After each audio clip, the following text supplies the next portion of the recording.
అక్కడి నుంచి ఇక్కడి దాకా వస్తూ ఉంటే ప్రజల స్పందన, ప్రజల హావభావాలు, వారి మాటలు ఇవన్నీ కూడా వింటా వచ్చినాను. మధ్యలో ఒక దగ్గర కొద్దిసేపు టీ తాగుదామని ఆగినాం.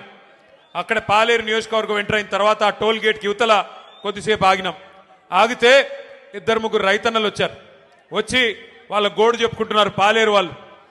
అన్నా, మా ఎమ్మెల్యే గారు ఇప్పుడు మంత్రిగా ఉన్నారు, వ్యవసాయ మంత్రి గారు మా జిల్లా, ఇద్దరున్నారు, ఉప ముఖ్యమంత్రి కూడా మా జిల్లానే, 3 మంత్రులు 3 మొనగాళ్ళు ఉన్నారు. కానీ దురదృష్టం ఒక్క యూరియా బస్తా దొరకడం లేదు. ఎవరికి చెప్పుకోవాలి, మేము ఎవరికి చెప్పుకోవాలా అని రైతన్నలు వచ్చి అడుగుతుంటే వారిని నేను ఒకటే అడిగిన, మరి మార్పు మార్పు అన్నారు, మార్పు మార్పు అని ఓటేశారు, బాగున్నదా మార్పు అని అడిగిన.